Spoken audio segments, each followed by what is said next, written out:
힘차게 환영의 박수, 축복의 박수 하겠습니다.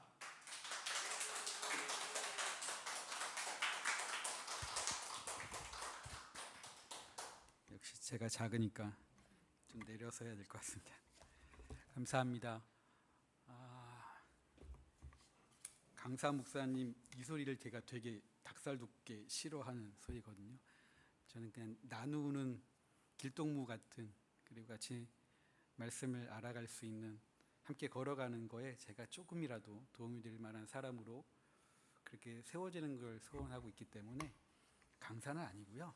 같이 나눌 수 있는 귀한 자리를 허락하신 우리 하임교회 그리고 장성 목사님 덕에 함께 그 너무너무 좋은 하나님의 말씀 함께 나눌 수 있는 귀한 시간 허락하셔서 너무 감사를 드립니다. 시작하기 전에 제가 기도하고 시작하겠습니다.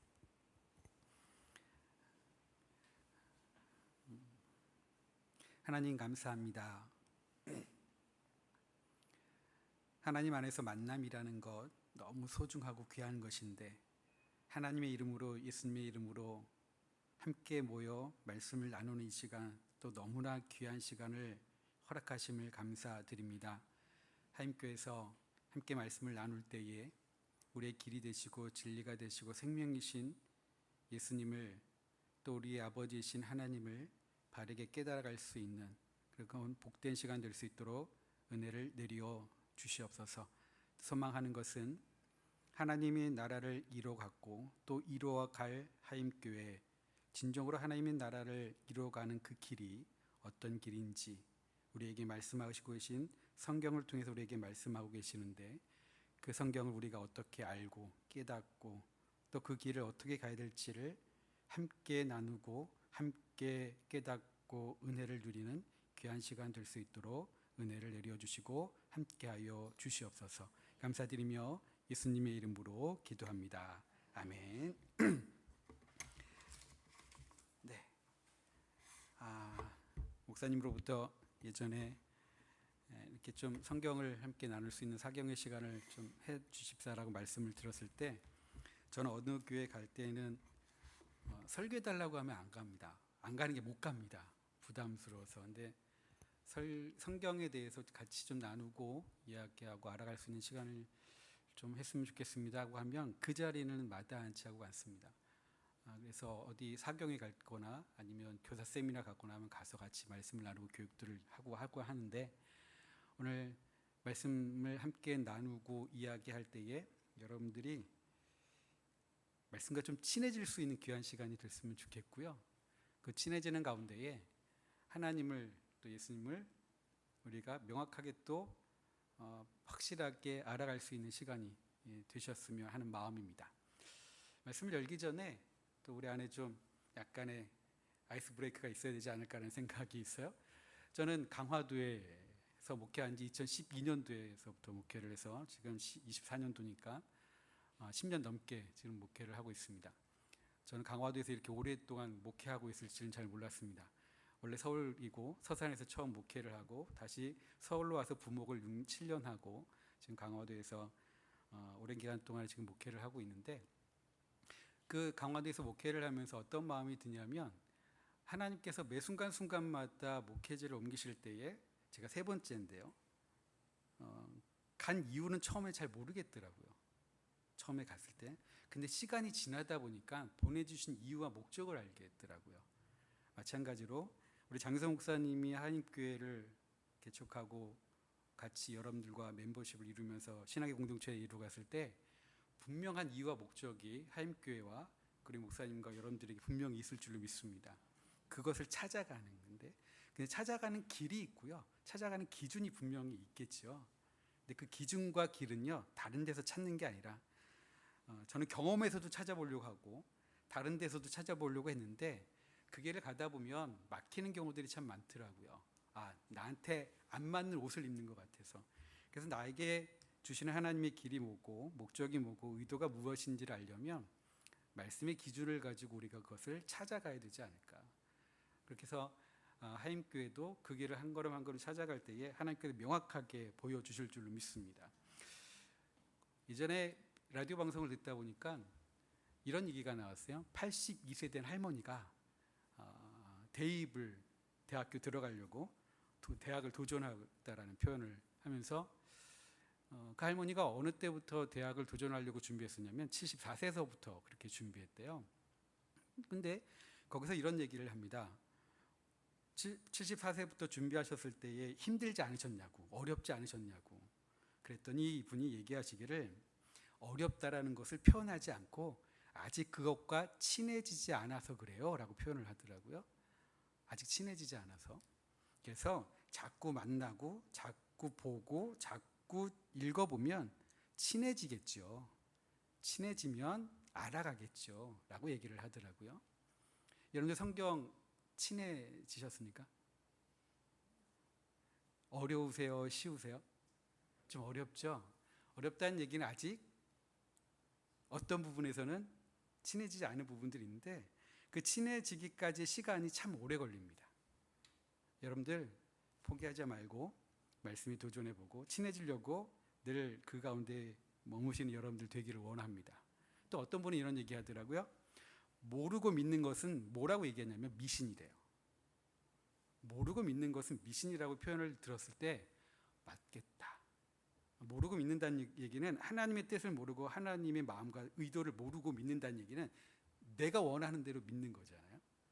그거는 뭐냐면 내가 교회를 다니는데 하나님을 믿는데 하나님을, 예수님을, 말씀을 미신처럼 믿을 때가 있다는 거죠. 또 어떤 분은 이런 얘기 하더라고요. 자는 사람을 깨우기는 쉬워도 자는 척하는 사람을 깨우기는 어렵대요. 그렇죠? 자는 척하는 사람 아무리 깨워도 잘 안 일어납니다. 자는 사람은요 깨우면 탁 일어납니다. 어떤 의미냐면 우리가 살아갔을 때 아는 척하지 말고 성경에 대해서 뭐뭐 하는 척하지 말고 뭐냐면 모르면 모르고 하나님 이겁니다라고 하나님 앞에 솔직하게 고백하고 나아가면 하나님께서 우리 마음을 아셔서 하나님께서 우리를 깨우쳐 주시고 깨닫게 해주시고 이끌어 주실 줄로 믿습니다. 그런 경험, 그런 간증들이 우리들 안에 있기를 소원합니다. 또 하나는 우리들이 자꾸 척하는 이유가 뭘까? 라고 얘기했을 때 누가 그러더라고요. 타인에게 완벽해 보이고 싶은 욕구 때문에 뭐뭐 하는 척한대요. 자, 우리는요. 우리가 하나님의 이름으로 모여있는 교회 안에서는 누구에게인가 척하는 자가 아니라 있는 그들의 귀한 모습들을 보여줬으면 좋겠어요. 그러면요. 그를 위해서 기도할 수 있고요. 그러면요. 그들을 위해서 내가 어떤 부분에서 버팀목 역할을 할 수 있지 않을까라는 겁니다. 그래서 우리가 뭐뭐 하는 척하지 말고 있는 그대로를 솔직하게 하나님께 기도하고 또 하나는 목사님한테 솔직하게 얘기해서 함께 그 가운데에 채워나가고 함께 만들어가는 귀한 하나님교회가 되기를 또 소원합니다.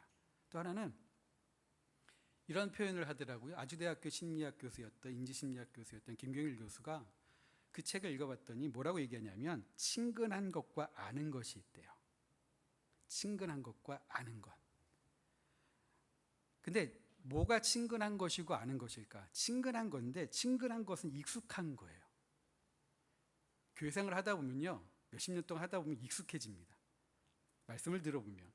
근데 그것에 대해서 물어봅니다.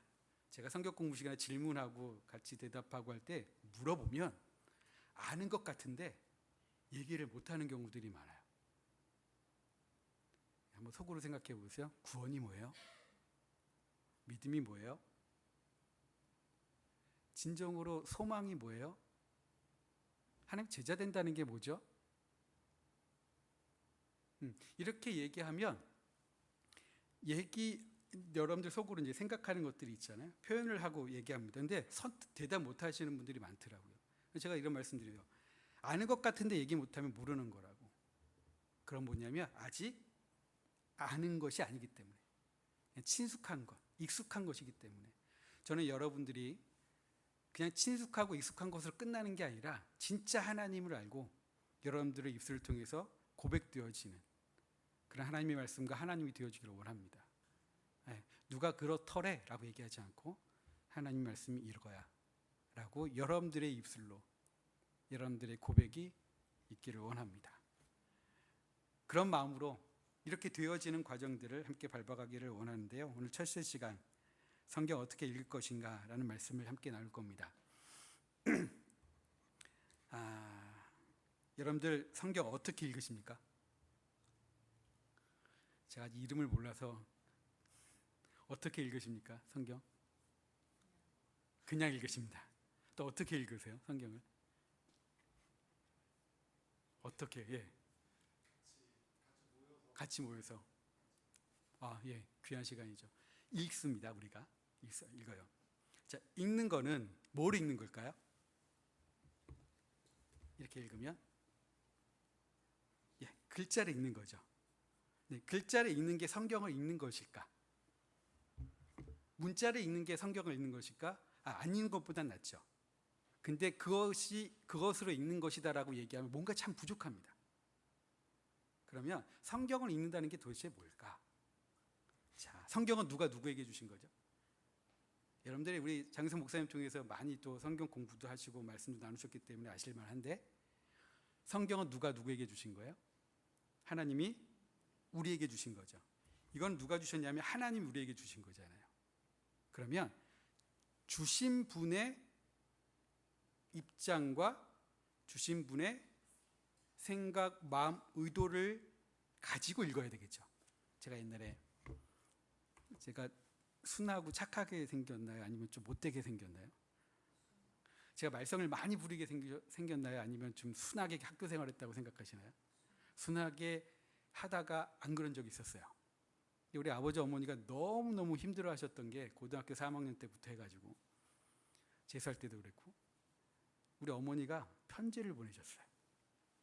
말썽을 부리고 있는 아들한테 친필을 써셔서 보내셨는데 저한테 주셨어요. 근데 딱 펼쳐보니까, 읽어보려고 펼쳐보니까 거기에 눈물 자국들이 좀 있는 거예요. 그래서 덮고 안 읽으려다가 엄마는 말이 아니라 또 편지로 잔소리하네, 이런 마음이 들까봐 그래서 안 읽으려고 했는데 안 되겠는 거야. 펼쳐서 읽었어요. 근데 펼쳐서 읽었을 때 제가 누구의 마음으로 그것을 읽어야 제가 깨달을까요? 그치? 왜 주셨을까? 나라는 존재에 대해서 이 편지를 왜 주셨을까? 아들한테 나는 왜 이 편지를 받아야 되지? 엄마의 마음으로 읽어야 되잖아요. 근데 모난 제 마음으로 읽으면 그 편지를 왜곡할 수 있죠. 잘못할 수 있죠. 마찬가지로 이거는 우리에게 주신 하나님의 편지고 사랑의 편지잖아요. 그러면 누구의 마음으로요? 하나님의 마음으로, 하나님의 의도로 이 말씀을 읽어나가야 돼요. 근데 그 하나님의 마음과 하나님의 의도를 가지고 읽어나가는데, 그 마음은 오늘날 우리에게 적용될 만한 마음은 뭐가 있을까? 어떤 마음일까? 자녀들 있으시죠? 자녀들이 있으신 여러분 부모님들의 마음, 자녀를 바라보면서 어떤 마음들이 드세요? 자녀들 바라보면 사랑스럽시죠? 그러시죠? 안 그럴 때도 있으시겠지만, 그러나 현상 가지고 그렇지 그 본질적으로 자식들을 바라보면 너무 사랑하잖아요. 얘 때문에 생명 내던질 수 있을 거고. 저도 그럽니다. 2000년도에 결혼해서 12년도가 지나서 42살에 아이를 낳습니다. 12년 만에 아이를 낳고 지내는데 처음에는 잘 실감이 안 나다가 지금 더 좋습니다. 13년 지났는데 이제 초등학교 6학년이에요. 지내면 지날수록 너무 좋아요. 그러니까 얘를 위해서는 뭐든 할 수 있는 것 같죠. 할 수 있습니다. 그러면 그 부모의 마음이 어떤 마음일까? 그게 하나님의 마음이겠지. 부모의 마음이 100% 하나님의 마음이라고 얘기할 수는 없겠지만, 부모의 마음이 뭐냐면 하나님의 마음이겠다. 근데 하나님의 마음인 부모의 마음은 어떠냐면 자식을 향한 어떠한 마음이요? 한없이 사랑하고 끝까지 사랑하고 포기하지 않는 거죠. 절대 포기가 안 되잖아요. 근데 여러분들, 옛날에 어르신들이 말 안 듣고 계속 말썽 피우면 뭐라고 막 얘기하시죠? 나가 호적 파버려 뭐 이런 얘기 하잖아요. 호적 파, 나가 뭐해, 이러 빌어 먹으려면 막 이런 얘기 하잖아요. 그러면 부모가 진짜 나가서 빌어 먹으라고 하는 얘기 아니죠. 진짜 부모가 나가서 뭐 하라는 얘기 아니잖아요. 호적 파라는 얘기가 아니잖아요. 어떤 마음 때문에 그 이야기를 하는 거예요? 그렇죠. 너 잘 됐으면 좋겠어. 근데 지금 이러면 안 돼. 나는 진짜 간절한 마음이잖아요. 그것처럼 문자로만 읽으면 우리 엄마 아빠는 못된 사람이에요. 내가 이거 했다고 나보고 나가 죽으래. 호적을 파래. 빌어먹으래. 문자로만 놓고 보면 이런 부모가 어디 있어요? 그런데 그 부모의 마음을 알고 그 외침을 들으면 어때요? 아, 정신 차려야지. 이런 마음들이 들겠죠. 그러니까 우리가 성경을 읽을 때는 문자로만 읽는 게 아니라 그 속에 담겨져 있는 누구의 마음을, 하나님의 마음을 가지고 읽어나갈 때 온전하게 읽을 수 있다라는 것입니다. 그래서 성경을 읽을 때 첫 번째는 뭐냐면 하나님의 마음으로 읽어야 되겠다. 자, 그러면 어떻게 하나님의 마음으로 읽을 수 있을까라는 거예요. 하나님의 마음으로 읽으려면 이 성경을 알아야 되겠죠. 이 성경은 여러분 보세요. 이 성경은 어느 때 기록되어졌나요? 사건들이 어느 때? 한참 수천 년 전에 있었던 이야기들이잖아요. 여러 배경들이 수천 년 동안 지나온 이야기들이 기록되어졌어요. 그러면 여기에는 무엇이 필요하냐면 이것을 기록할 당시에 뭐가 있어요? 기록할 당시에 상황과 배경들이 있겠죠. 상황과 배경이 있고, 그리고 그 상황과 배경 가운데 이것이 기록한 사람들도 있겠고요. 그 기록한 이유와 목적이 있겠죠. 그러니까 무엇이 필요하냐면 성경을 읽을 때에 바르게 읽으려면 이 성경이 기록할 당시에 무엇을 알아야 될까요? 시대적 배경과 역사를 알아야 될 겁니다. 시대적 배경과 역사를 아는 그것을 제외시키고 이것을 무시하고 그냥 성경만 읽게 되면 오늘날 그냥 우리의 입장에서 읽는 거예요. 한 가지 말씀을 드리면 여러분들 창세기 1장 있잖아요. 창세기 1장 무슨 내용이에요? 창조 이야기예요. 천지창조 이야기를 우리 청년들하고 우리 중고등부 애들하고 얘기 나눴을 때 이건 뭘 얘기하는 걸까? 창세기 1장. 창세기 1장은 천지창조 이야기인데 이걸 통해서 뭘 얘기하는 걸까요? 뭘 얘기하시려는 걸까요? 창세기 1장은 뭘 얘기하는 걸까요? 내가 너를 위해서 잘 만들어놨어. 자, 맞습니다. 보세요. 창세기 1장의 첫째 날, 둘째 날 하면서 쭉 창조의 이야기가 나오잖아요. 그럼 우리는 이것을 어떻게 생각하냐면 하나님께 이렇게 만드셨어 하는 하나님의 방법, 창조의 방법, 창조의 일정들에 대해서 이야기하는 것 같은 거예요. 우리 입장에서 읽으면 지금 2024년도를 살아가는 여러분들 입장에서 지금 딱 읽으면 창조 방법이죠. 그래서 이 창조론, 창조의 방법, 창조론과 뭐하고 싸우려고? 진화론하고 싸우잖아요. 진화의 방법, 창조의 방법. 그런데 창세기 1장이 진짜 하나님께서 첫째 날부터 마지막 여섯째 날 그리고 일곱째 날 안식했다는 이야기를 순서를 이야기하고 방법을 이야기하려고 우리에게 말씀하시는 걸까? 그렇다면 이거 언제 기록했지? 이거 언제 기록했을까요? 네? 모세는 어떻게 알고 기록했을까요? 창조의 이야기를. 그래서 이때 기록할 배경이라는 게 있는데 두 가지 배경이 있습니다. 두 가지 배경. 사건 당시의 배경이 있고 어느 때요? 사건 당시의 배경이라는 게 있어요.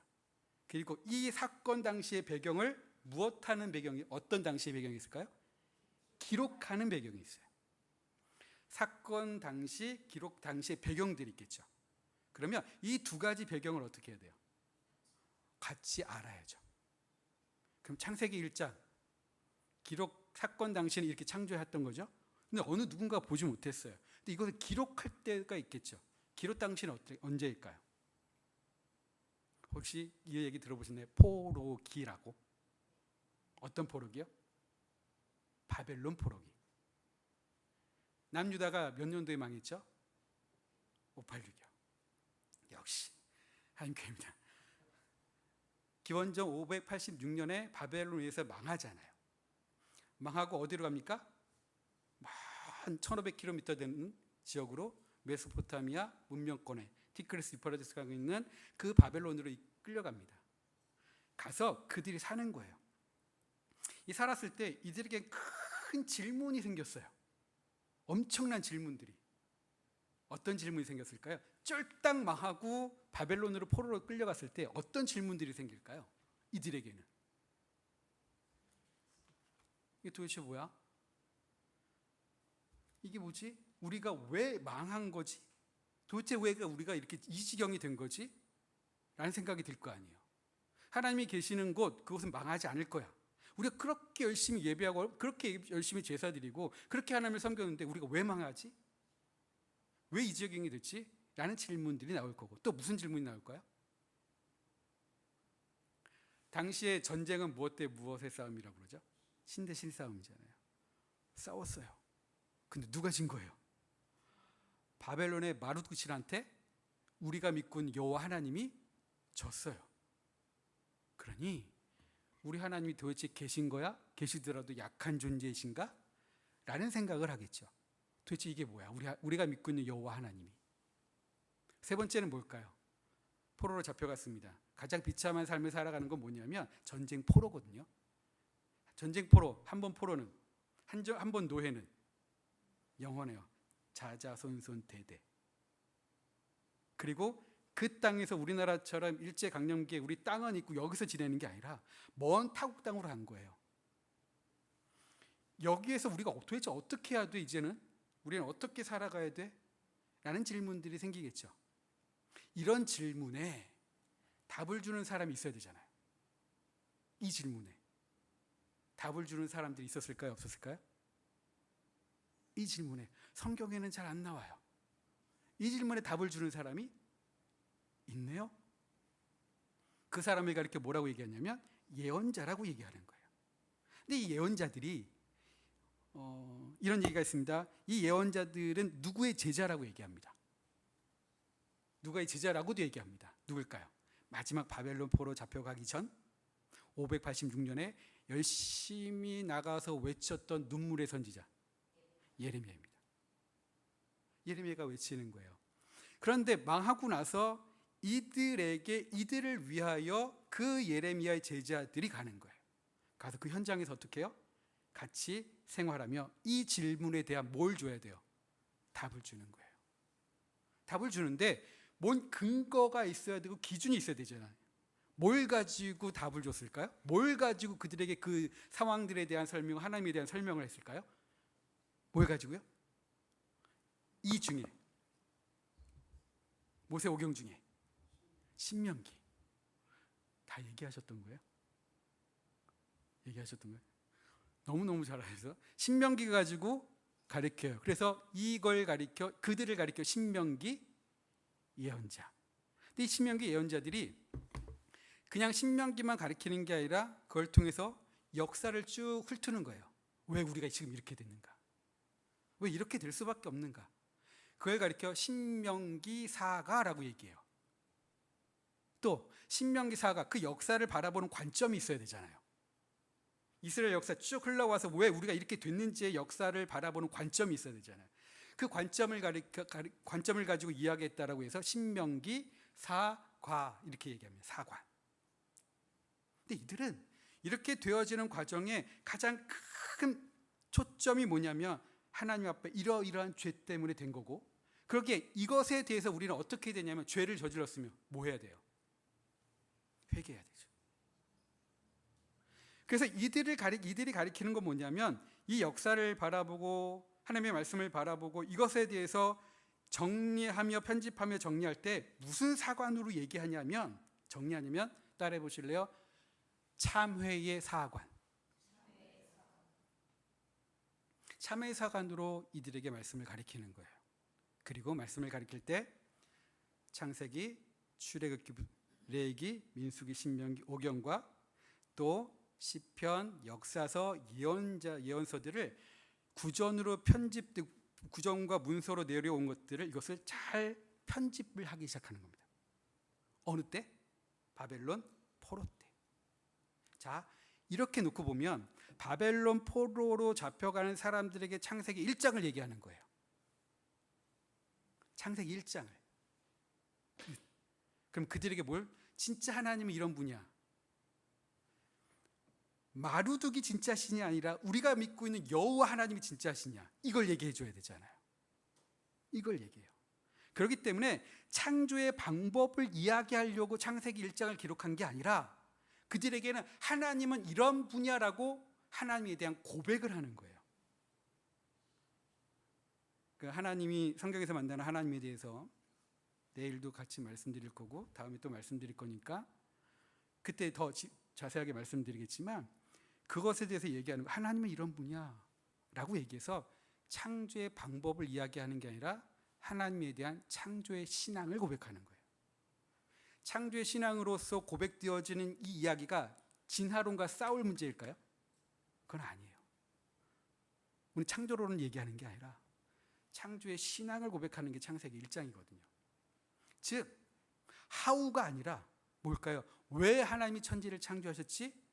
그 하나님은 도대체 어떤 분이지? 이 질문에 대한 대답을 찾아가는 게 창조의 신앙이거든요. 즉 말씀드렸던 것처럼 우리가 배경을 모르면 창세기 1장은 방법일 거예요. 근데 배경을 알면, 즉 사건 당시의 배경을 알고 또 뭘 알고요? 기록 당시의 배경을 알면 그 의미 파악이 우리에게 쑥 들어올 겁니다. 그러면 이것을 알고 나서 이 말씀을 오늘날 그러면 어떻게 재해석해서 여러분들에게 먹여야 될까? 우리 성도들에게 말씀을 전해야 될까? 재해석해서 고민하고 기도하며 전하는 것을 가리켜 이제 설교라고 하는 거죠. 그러니까 이 작업들이 쉬울까요? 어려울까요? 좀 어려워요. 그래서 누가 계시는 거예요? 교회 누가 계시는 거예요? 목사님이 계시는 거예요. 그런데 목사님한테 다 떠넘기는 게 아니라 우리도 어떻게 해야 돼요? 공부해야죠. 무슨 공부? 역사, 배경의 공부들을 해나가시는 거예요. 여러분들 인터넷 너무 잘 돼 있잖아요. 뭐만 치기만 하면 쫙 나옵니다. 근데 그 자료를 선별할 수 있는 능력도 있어야 되겠지만 너무 많습니다. 그런데 텍스트, 성경 읽어야 됩니다. 그리고 그것을 알기 위한 배경이 있습니다. 이걸로만 끝날까요? 성경을 제대로 해석하려면? 이것만이 아니라 이거 놓고 뭐 해야 될까요? 설교를 할 때 성경 본문을 잡습니다. 저는 성경 본문을 구절로 안 하고 그냥 요새 민수기를 쭉 해나가는데 한 권 한 권씩 하거든요. 그래서 민수기 이것을 스데반은 광야교회로 해석했어. 그럼 광야교회는 오늘날 우리 교회하고 같은 거 아닐까? 광야교회를 통해서 우리 교회를 한번 바라봐야 되는 거 아니야? 하고 광야교회 민수기를 통해서 지금 교인들에게 함께 말씀을 나누는데 본문이 있습니다. 읽습니다. 배경들을 쭉 공부하고 이런 것들이 이런 의미들이야 했습니다. 그걸 가지고 곧바로 설교를 한 게 아니라 이걸 오늘날 여러분들에게 말씀드리려면 그 다음에 뭐 해야 될까요? 제대로 하나님의 마음을 가지고 전하려면 뭐 해야 돼요? 영성이라는 게 있어야 되는데 그걸 가리켜 기도해야 되는 거예요. 그러니까 성경을 제대로 이해하고 제대로 알려면 무엇을 해야 되냐면 텍스트, 성경을 읽어야 되고 두 번째, 컨텍스트, 배경과 역사를 알아야 되고 세 번째, 그 다음에 무엇을 해야 될까? 너무너무 중요한 거 말씀을 가지고 기도하며 묵상하셔야 돼요. 기도를 통해서 말씀하며 묵상할 때에 우리는 끊임없이 묵상을 어떻게 하면 좋으냐면 하나님 앞에 무엇 할까요? 물어보는 거예요. 자꾸 물어보세요. 이게 뭡니까 하나님? 찾고 구하고 두드리면 분명히 알게 하실 줄로 믿습니다. 진짜요. 기도하십시오. 그러면요 알게 하시더라고요. 그래서 도대체 잘 안 풀린 성경과 말씀과 이것의 맥락들을 공부를 하고 다 묵상했음에도 불구하고 근데 이걸 가지고 강대상에 들어가서 기도를 하면 기가 막히게 하나님께서 툭툭툭툭 알게 하시고 깨닫게 하시는 장면들이 있습니다. 저는 어느 때 제일 많이 막 올라오냐면 기도하고 그 다음에 설교 예배 전에 저희 40분에 올라가가지고 한 10분 정도 기도하는데 기도할 때 하나님 이렇게 해주십시오가 아니라 말씀을 같이 묵상해요. 하나님 이 말씀이요. 그래서 설교 본문을 머릿속에 그리거든요. 그러면요 그때 한번 탁탁 터뜨려 주시는 경우들이 있어요. 그러면 옆에다 메모를 하죠. 이걸 내가 놓쳤구나. 이건 이런 의미구나. 하고 가서 다른 것보다 그것에 더 은혜 받는 경우들이 있어요. 말하는 저도 그렇고 아, 그거구나. 내가 인간적으로 열심히 최선을 다해서 노력하는 것도 있지만 그거와 플러스 알파 누가 마침표를 찍어주셔야 돼요? 하나님이. 그래서 성경을 제대로 알고 읽고 깨닫고 해석을 하려면 어떻게 해요? 텍스트 성경, 두 번째 컨텍스트 배경, 세 번째 기도예요. 기도하면서 누구의 마음으로요? 하나님의 마음을 알게 해달라고. 그렇게 기도하면 성경이 보여지게 될 줄로 믿습니다. 보여지게 됩니다. 끝입니다. 그런데 이게 만만치 않은 게 뭐냐면 그렇게 해서 헤매도 불구하고 자꾸 힘들어지는 경우들이 있어요. 아, 도대체 모르겠는 거예요. 근데 너무 당연한 게 뭐냐면 하면 할수록 어떨까요? 느낌표가 많아질까요? 물음표가 더 많아질까요? 물음표가 더 많아집니다. 그러니까 안 하면은 느낌표 하나로 끝나요. 이런 사람이 무섭다면서요. 책 한 권만 읽은 사람이요. 근데 계속 하다 보면 자꾸 물음표가 느낌표로 바뀌지만 더 물음표들이 생기기 시작합니다. 그 생길 때 이게 왜 그럴까 찾아가게 되는데 그 찾아갈 때에 그 찾아가는 것을 저는 이렇게 생각합니다. 길이라고 표현을 하는데 길이라고 여러분들 길과 도로가 있잖아요. 길과 도로. 길은 뭐고 도로는 뭘까요? 한번 생각해 보세요. 길은 뭐고 도로는 뭘까요? 길의 목적, 도로의 목적. 고속도로, 무슨 올림픽대로 도로, 길이라는 게 있고 이 두 개의 목적이 좀 다르지 않을까요? 제가 예전에 지방에서 종교개혁지, 유럽 종교개혁지를 쭉 돌아다니는데 거기 있는 운전기사가 체코 사람이었어요. 프랑스부터 체코까지 우리를 인도해 가야 되는데 이 양반이 스위스에서 고속도로에서 빨리 가야 될 길을 잘못 들어서 외딴 길로 들어선 겁니다. 근데 너무너무 좋았어요. 왜 좋은 줄 아세요? 그 TV에서만 봤던 자연 있잖아요. 골목골목 갔는데 진짜 너무너무 경치 좋은 곳으로 가는 거예요. 이 사람은 지금 길 찾고 다니고 있고 우리 주변에 있는 목사님들이 그거 보면서 와, 사모님들이 와, 저는 혼자 갔었거든요. 와, 우리 집사람하고 봤으면. 길을 잘못 들어서 간 거예요. 도로에서. 그래서 속으로 했죠. 너무너무 잘못 들어섰다고. 너무너무 좋았어요. 도로는요 뭐냐면 어느 지점에서 어느 지점까지 중간 과정에 그냥 빨리 가려는 게 목적일 거예요. 길은 뭐냐면 걷는 자체가 목적이에요. 그 길을 가는 게.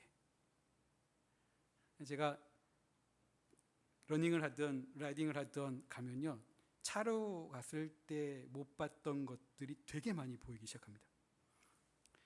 예수님은요 길 속에서 말씀하시더라고요. 우리 목사님께서 얘기하셨는데 엠마오가라는 길에서 두 제자가 예수님 만나 말씀을 깨닫대. 그 길에서 만나주시고 길에서 말씀하시고 길에서 깨닫게 하시더라고요. 그건 뭐냐면 그 길을 걸어가는 자체가 목적인 거겠죠. 길을 보여주시더라고요.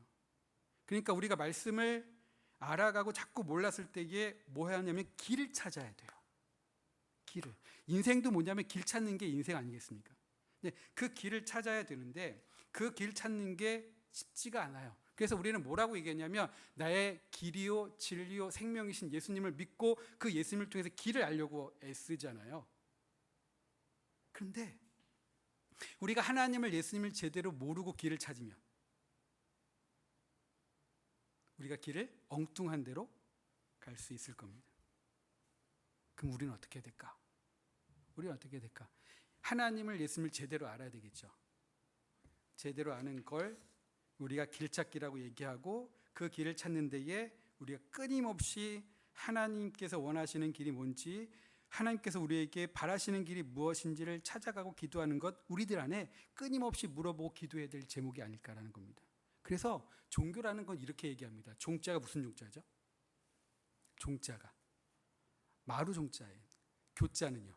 가르칠 교자예요. 근데 종자라는 게 마루 종자이지만 무슨 뜻이냐면 높다, 으뜸이라는 뜻도 있답니다. 그러면 종교는 뭐예요? 으뜸인 가르침이에요. 기독교는 어떤 종교보다도 가장 큰 으뜸인 가르침을 우리에게 주시는 게 기독교 종교예요. 말씀으로 하나님께서, 예수님께서 우리에게 주십니다. 이 종교라는 단어가 라틴어로는 뭐라고 얘기하냐면 리아레라고 얘기합니다. 리아레라는 이 단어가 어떤 의미냐면 다시 묶는다는 뜻이래요. 다시 묶는다. 무엇과 묶느냐는 거예요. 이 종교란 무엇과 묶는 걸까? 우리가 기독교 입장에서 보면 무엇과 묶는 게 진짜 기독교일까요? 우리의 마음이 누구의 마음과 하나님의 마음으로 묶는 거예요. 이게 진짜 기독교예요. 그러니까 내 마음 따로 하나님 마음 따로가 아니라 하나님의 마음으로 묶어가는 거. 이게 진짜 종교라고 얘기합니다. 이게 진짜 기독교이고요. 그런데 이 하나님의 마음으로 나를 묶는데 묶기 전에 하나님의 마음과 나의 마음이 어떻게 될까? 어떻게 할 때 자연스럽게 묶여질까요? 다를 때 묶여질 수 있을까요? 아니죠. 어떻게 할 때? 같을 때. 그래서 그걸 가리켜 마음의 일치라고 얘기하는데 마음의 일치되기까지는 이게 어떻게 해요? 시간이 걸리겠죠. 그 시간을 걸리는 것을 가리켜 저는 이렇게 표현합니다. 이것은 마음의 조율을 하는 거라고. 누구의 마음으로? 우리의 마음을 하나님의 마음이 기준이고 그 기준으로 우리의 마음을 조율해 나가는 거예요.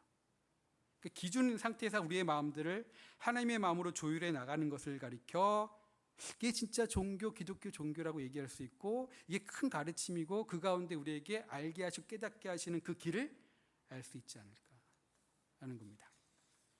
하임교회가 하나님의 마음과 조율되어지는 귀한 교회 되어지기를 원합니다. 그래서 같이 걸어가요. 끌려가는 게 아니라 어떻게 해요? 같이 가셨으면 좋겠어요. 그러면 저는 분명히 믿는 게 뭐냐면 같이 걸어가는 그 길에 하나님께서 같이 길동무 되어주셔서 하나님의 목적과 하나님의 뜻에 맞춰 하임교회를 만들어 가주실 줄 믿어요. 진짜로요. 왜? 같이 걸어가는 사람이 많대요, 적대요? 많대요, 적대요? 같이 걸어가는데 그 길이 좁은 길인데 좁은 길을 걸어가는 사람들이 많대요, 적대요? 적대요. 오늘날 이 세상을 바라보면서 교회를 바라보고 성도를 바라보면서 진짜 하나님의 마음의 조율을 되어줘서 하나님과 같이 걸어가는 사람들과 교회들이 얼마나 많을까? 이렇게 놓고 보면 하나님께서 찾고 계시지 않을까 하는 생각이 있어요. 그 찾는 교회가 어떤 교회요? 하임교회. 찾는 교회가 저희 교회도 좀 얘기해 주세요. 어떤 교회요? 걷는 교회였으면 좋겠는 거죠. 하나님이 찾으실 만한 교회, 하나님의 마음으로 조율되어지는 교회. 얘네들이 진짜 내 마음을 알려고 말씀 묵상하고 공부하고 발버둥 치는구나. 그것을 바라보며 하나님의 마음을 시원케 해드릴 수 있는 교회들, 그런 성도들이 되어지게 되면 그 교회를 통해 그 성도를 통해서 하나님께서 귀한 일들을 이루어가 주실 줄로 믿습니다. 그 주인공이 어느 교회요? 하임교회. 또 어디요? 있으면 좋겠습니다. 또 하나 우리가 성경을 읽으면서 어떻게 읽으면 좋을까? 아까 이제 초반에 말씀드린 기억이 있는데 우리가 성경을 읽다 보면요, 한 단어 가지고 여러 의미가 있는데 그냥 한 단어로 퉁치고 넘어가는 경우들이 있어요. 그렇죠? 이게 어떤 의미일까? 오늘 여러분들 함께 함께 읽으신 말씀 있죠? 함께 읽으신 말씀. 제가 오늘 이거는 생각 안 했었는데 여러분들 새번역과 현대어 성경으로 여기 있을 겁니다. 여기 보면 현대어 성경 찾으셨나요? 있으신가요? 예, 현대어 성경. 새번역 말고 현대어 성경은 없죠? 예, 현대어 성경을 여러분들 여기 순서지에 보시면 자, 거기에 새번역과 현대어 성경이 있는데 새번역을 제가 읽어드리고 여러분들이 현대어 성경을 한번 읽어보셨으면 좋겠습니다. 새번역을 읽어드릴게요. 하나님께서 우리에게 새 언약의 일꾼이 되는 자격을 주셨습니다. 이 새 언약은 문자로 된 것이 아니라 영으로 된 것입니다.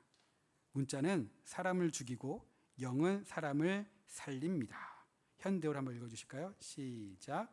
사람들을 구원하는 새 계약에 대한 것을 전할 수 있도록 도와주신 분은 하나님이십니다.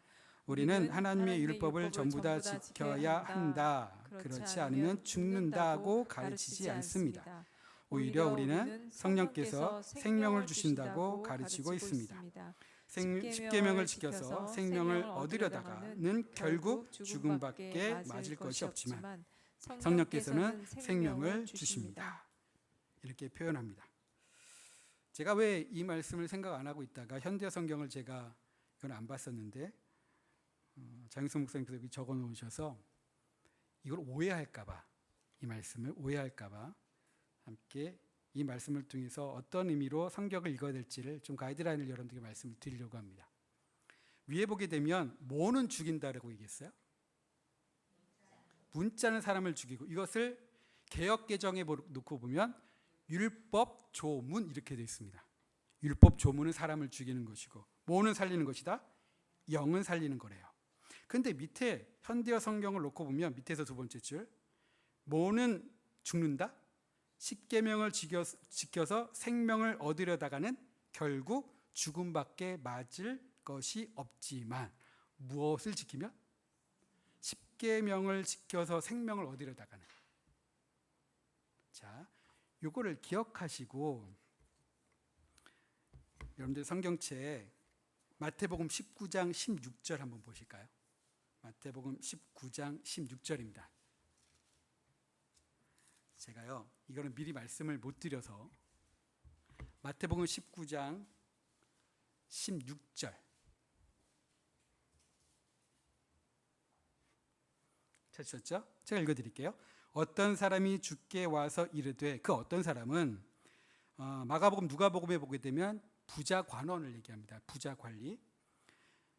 선생님이여 내가 무슨 선한 일을 하여야 무엇을 얻으리까? 영생을 얻으리까? 영생이란 뭐냐면 우리 말로 어떻게 하면 구원 얻습니까? 라고 물어봅니다. 그랬더니 예수님께서 뭐라고 얘기하시냐면 18절 이르되 어느 계명이오니까 예수께서 이르시되 살인하지 말라, 간음하지 말라, 도둑질하지 말라, 거짓 증언하지 말라, 내 부모를 공경하라, 내 이웃을 내 자신과 같이 사랑하라 하신 것이니라 라고 얘기했어요. 자, 어떻게 하면 영생을 얻습니까? 라고 질문을 던져요. 그랬더니 예수님께서 얘기하시는데 이렇게 이걸 지켜야 영생을 얻는데요. 구원을 받는데요. 구원을 얻는데요. 뭘 지키는 겁니까? 십계명. 예수님은 뭐라고 얘기했어요? 뭘 지켜야 영생을 얻는다? 갑자기 무엇을 지켜야 영생을 얻는다? 십계명이요. 근데 아까 현대어 성경을 놓고 보니까 뭘 지키려고? 십계명을 지켜서 생명을 얻으러 가는 결국 죽음밖에 맞을 것이 없지만, 근데 여기서는 그걸 개역개정에서는 율법 조문 이렇게 돼 있잖아요. 자, 여기서의 십계명은 이렇게 이해하시면 됩니다. 뭐냐면 여러분들 율법이라는 게 있어요. 이 율법이 구약에서도 율법, 신약에서도 율법. 근데 신약에서 율법에 대해서 이야기할 때는 긍정적으로 얘기하나요? 좀 부정적으로 얘기하나요? 그러니까 우리가 율법으로 구원받지 못하고 뭐로 구원받는다? 예? 복음으로 구원받는다. 그리고 우리 행함으로 구원받는 게 아니라 뭐로 구원받는다? 믿음으로 구원받는다. 이렇게 어떻게 해요? 이분법적으로 얘기하잖아요. 그런데 신약에서 얘기했을 때 사도 바울이 이야기했던 율법이 구약에서 얘기하는 신의 산 율법하고 같다라고 생각한단 말이에요. 율법이라는 단어가 있지만 그 율법은 두 가지 의미가 있습니다. 뭐냐면 구약에서 율법은 뭐냐면 따라해 보실래요? 신의 산 율법. 신의 산 율법이에요. 신약에서의 나오는 율법이 있는데 이 율법이 뭐냐면 따라해 보실까요? 유대교 율법. 이 유대교 율법을 뭐라고 표현하냐면 장로들의 유전 이렇게 표현합니다. 두 개는 같은 걸까요? 다른 걸까요? 달라요. 자, 하나는 뭐냐면 근본 원리예요. 근본 하나는 뭐냐면 강론이에요. 이 강론들은 원칙과 세칙들은 시대마다 달라요.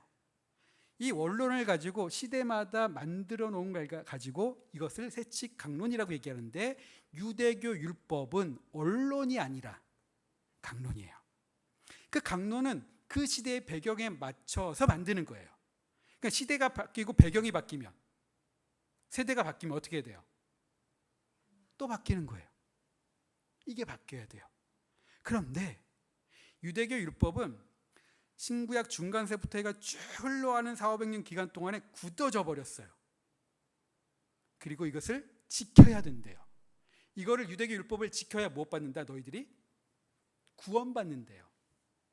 그래서 안식일을 지키라는 법을 수십 개 수백 개를 만들어요. 지금도 그걸 지켜요. 이걸 지켜야 된대요. 그는 그 시대가 있어요. 헬라 문화로 인해서 그들의 신앙을 지키려고 만들어 놓은 것들이에요. 여하튼 근데 이것을 가지고 율법이라고 표현한단 말이에요. 그걸 가리켜 율법 조문이라고 얘기하는 거고, 이걸 가리켜 문자라고 표현하는 거예요. 이걸로는 살린다, 죽인다. 이거는 죽이는 거야. 진짜 십계명, 신해산 계명이었던 신해산 율법, 이 율법의 의미가 무엇인지에 대한 원론들을 이야기하셨는데, 이거를 어떻게 해야 된다? 지켜야 구원받는다라는 얘기는 누가 하시는 거예요? 예수님이 하시는 거예요. 사도 바울이 얘기하는 구원론과 예수님께서 얘기하신 구원론은 다른 게 아니에요. 행함으로 구원받지 못하고 믿음으로 구원받는다고 이분적으로 얘기를 했는데, 뭘 행함으로 구원받지 못한다? 장로들이 유전. 그들의 조항 가지고 지킨다고 하는 게 뭐는 빠지고, 근본, 원리, 내용, 뜻, 의미, 목적, 이건 다 빠지고, 그 세칙들을 지켜야 구원받는다고 하는 것, 그걸로 구원받아. 그걸 누가 얘기하는 거라고요? 사도 바울이. 예수님은 뭐라고 얘기했냐면, 신해산 율법을 지켜야 돼, 십계명 지켜야 돼. 뭘요? 근본적인 거, 그 정신을 지켜야 돼. 이 얘기를 하시는 거고요. 사도 바울은 그걸 가지고 구원받는 게 아니야. 믿음으로 구원받는 거. 그 믿음은 뭘까요? 그게 진짜 우리에게 원하시는 그 의미가 무엇인지를 받아들여, 그 원론을 내 안에 내 것으로 받아들여 이거를 살아가는 것, 이것을 하나님께 나를 통해서 이루실 거라는 믿음으로 살아가는 것, 이 믿음으로 구원받는 거야. 이 얘기를 하시는 거거든요. 그러니까 우리가 살아갈 때의 믿음, 행함, 율법, 복음 막 이분법적으로 얘기하는데, 그것이 얼마나 우리들에게 큰 착각을 불러일으키는지는 몰라요. 이 기억하시겠죠? 율법은 두 가지가 있다. 뭐가요? 신해산 율법이 있고, 또 뭐가 있다고요? 장로들의 유전인 유대교 율법이 있다고요. 이거 지켜서 되는 게 아니라 본론, 근본을 지켜야 돼 라고 얘기하시는 거예요. 그래서 여기서 문자는 사람을 죽이는 거고 영은 사람을 살린다는 표현을 이제 이해하시겠네요. 성경을 통해서 표면적인 문자를 가지고 우리를 이해하고 그걸 믿으려고 하지 말고, 그 속에 담겨져 있는 뭐요? 하나님의 뜻, 그 이면에 담겨져 있는 하나님의 의미, 하나님의 목적, 이것을 읽는 거. 이것을 읽는 거를 가리켜 뭐라고 얘기했냐면, 하나님의 마음을 읽어가는 것. 이 말씀을 주신 목적이 뭘까? 그 마음을 읽어나가는 것, 이것이 우리를 살리는 거야 라고 얘기를 하시는 겁니다. 그래서 이렇게 생각할 수 있어요. 십계명을 주셨을 때 우리가 십계명은 어디 나오냐면 출애굽기 20장에 나와요. 20장에 나오는데 거기에 몇 절부터 첫째 계명이 나오는 줄 아세요? 3절부터 나와요. 첫째 계명 쭉. 그런데 첫째 계명을 주시기 전에, 그 십계명을 말씀하시기 전에 20장 2절이 있습니다. 20장 2절. 20장 2절을 제가 읽어드릴 테니까 한번 들어보실까요? 나는 너를 애굽 땅 종되었던 집에서 인도하여 낸 내 하나님 여호와래요. 다시요. 나는 너를 애굽 땅 종되었던 집에서 인도하여 낸 내 하나님 여호와래요. 그러고 나서 뭐 하시는 거예요? 그리고 나서 십계명을 주시는 거예요. 그러니까 하나님은 내가 어떠한 존재인지를, 내가 어떠한 하나님인지를 먼저 이야기하고, 그리고 나서 내가 이러한 목적으로 준 거야라고 표현하는 게 2절이에요. 2절을 이해해야만 뭘 이해할 수 있다? 십계명을 이해할 수 있는 거예요. 이거는 언제 말씀드릴 거냐면 내일 말씀드릴 거예요. 하나님이 어떤 분인가. 그래서 3장 1절부터 출애굽기 3장 1절부터 15절까지에 하나님께서 모세를 만나 주시죠. 어디에서? 호렙산과 시내산을 같다고 얘기하기도 하고 뭐 다르다고 얘기하지만 저는 같다고 생각이 듭니다. 자, 호렙산에서 만납니다. 만나셨을 때에 모세가 이렇게 물어봅니다. 내가 나보러 가라고 하시는데 하나님을 도대체 누구라고 소개하냐고. 그랬더니 뭐라고 얘기하죠? 나는 누구다? 스스로 있는 자다. 이걸 직역하면 나는 나다. 나는 나다. 두 번째는 나는 누구다? 나는 아브라함의 하나님, 이삭의 하나님, 야곱의 하나님이다. 이렇게 표현합니다. 그리고 34장 6절에 보게 되면 나는 뭐라고 얘기하냐면 여호와라고 얘기합니다. 하나님은 저는 박원균이라는 사람이죠. 그럼 여호와 하나님은 뭘까요? 신을 얘기하는 거예요. 근데 우리가 믿고 있는 신은 누구라고요? 마르두카 하나님, 아세레 하나님, 그리고 바알의 하나님이 아니라 우리는 여호와 하나님을 믿는다. 그럼 여호와라는 이름의 뜻을 알아야 되잖아요. 그거는 현대어 성경에 명확하게 나왔는데 그 여호와를 하나님의 우리가 믿는다라고 나는 이 여호와라고 이야기하시면서 두 번째 돌판을 주시는 거예요. 첫 번째 돌판 깨졌잖아요. 두 번째 돌판 주실 때 나는 여호와이니라 얘기하면서 그 말씀을 하십니다. 그렇게 자기를 표현하고 그들에게 말씀을 주시는 거예요. 그러니까 이 말씀을 이해하려면 누구를 먼저 이해해야 된다?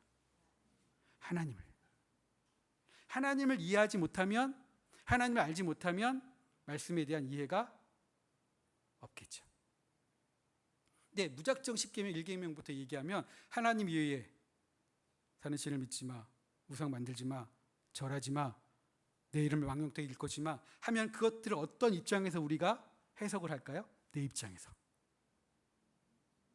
그런데 그 하나님을 이해하면 하나님의 입장에서 이 말씀이 무엇인지를 알 수 있죠.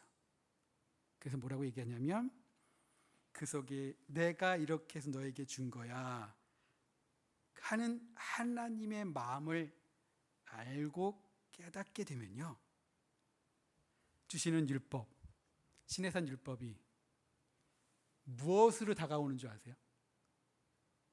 하나님의 마음을 알고 내가 이러한 의도로 이러한 목적으로 너에게 준 거야 라는 그 마음을 깨닫게 되면 그 율법이 어떠한 마음으로, 그 율법을 어떠한 마음으로 받아들일까요?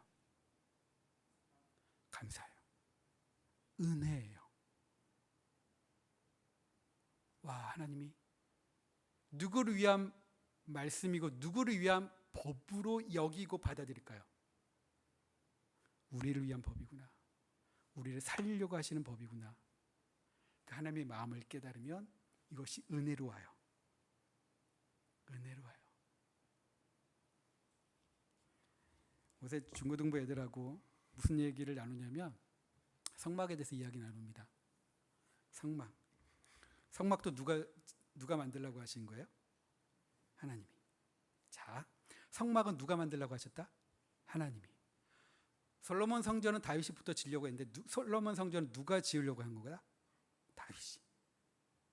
자, 하나님이 지으라고 한 것과 사람이 지으려고 한 거 있어요. 목적이 같을까요? 다를까요? 목적이, 자, 하나님이 만들어 놓으신 거는, 하나님의 마음을 알면 성막은 누구를 위해서 지으라고 얘기하시는 거냐면 너희를 위해서 짓는 거야. 너희를 위해서 지는데 이렇게 지어 한 315평 정도 되는 규격으로, 성소 지성소 안에는 한 19평 20평 되는 규모로 딱 놓고 보면 뭐 이렇게 지어, 그럼 번제단 물두명 딱 들어가면은 성소 있고 지성소 있고 어떻게 지어라고 얘기하잖아요. 100규빗, 500규빗, 50규빗 이렇게 놓고 그렇구나라고 생각이 드는데, 그때 당시에 이것을 가리켜 나를 보여주고 여기에 내가 임할 거야. 이거와 성막과 뭘 비교해야 될까요? 당시를 들어가면 이 성막과 뭘 비교해야 될까요? 뭘 비교해야 진짜 이게 은혜라고 알 수 있을까요? 당시에 신상과 신전이에요. 신상을 만들죠. 어떻게 만들어요? 금으로 무지하게, 화려하게. 그럼 그 신상을 모실 만하면 또 뭘 만들어야 돼요? 신전을 만들어야 되죠. 어마무지하게요. 제가 애들한테 그렇게 표현을 했죠. 야, 우리 교회가 성막 크기 정도의 큰 교회야. 저희 교회가 한 300평 되거든요. 아니에요. 와가 아니에요. 시골이에요. 그러니까 증여받아서 한필지로해서 이렇게 만들었는데 저임자가 만들었는데 300평이에요. 와 하시잖아요. 여러분들 여의도 순복음교회하고 우리 교회하고 비교하면 와 돼요? 왜 갑자기 조용하세요? 여의도 순복 그렇죠. 이게 생각이 안 되잖아요. 그거보다 더한 거거든요. 당시 신전과 어디하고 성막하고 비교하면 비교가 안 돼요. 근데 하나님이 뭐라고 그러니? 이렇게 지으라고 얘기해요. 짓는데 너희들이 계단을 만들지 말래요. 그리고 단을 쌓을 때 흙으로 하래요. 만약에 돌로 쌓으려면 뭐 하지 말라고? 정으로 쪼지 말래요. 당시에 신전들을 만들려면 어마무지하게 큰 돌로 만들잖아요. 정교하게. 그렇죠? 그 다 누가 하는 거예요? 백성들이 다 백성이 아니죠. 누가 하는 거예요? 하층민들이 하죠. 노동, 노역, 세금 누가 힘들어져요? 백성들이요. 크면 클수록 더 웅대하게 장엄하게 지으면 질수록 누가 피폐해져요? 백성들이요. 그걸 경험했던 이스라엘 백성들 애굽에서 나와요. 그리고 그들에게 시내산에서 성막 건축 양식을 줘요. 이렇게 지어. 어떻게 보면 이렇게 표현하는데, 야, 계집만도 못한 거야. 이거는 당시하고 비교하면 신을 모신다고 하는 곳에. 근데 하나님이 뭐라고 그러냐면 이렇게 지으래요. 이거는 뭐냐면 이렇게 지으라고 하는 것은 내가 너희와 함께 했다는 증거이고, 또 이렇게 지으라는 것은 너희들을 위하여 이렇게 짓는 거야. 자, 그런데 당시의 신전, 신상들은, 이 사람들은 종교 지도자들이나 권력자들은 누구를 위해서 짓는다고 얘기해요? 자기를 위해서 짓는다고 얘기하지 않잖아요. 누구를 위해서? 하나님은 신을 위해서.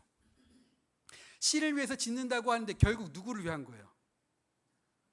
집권하고 권력 유지하고 그들을 착취하게 한 본인들을 위한 거예요.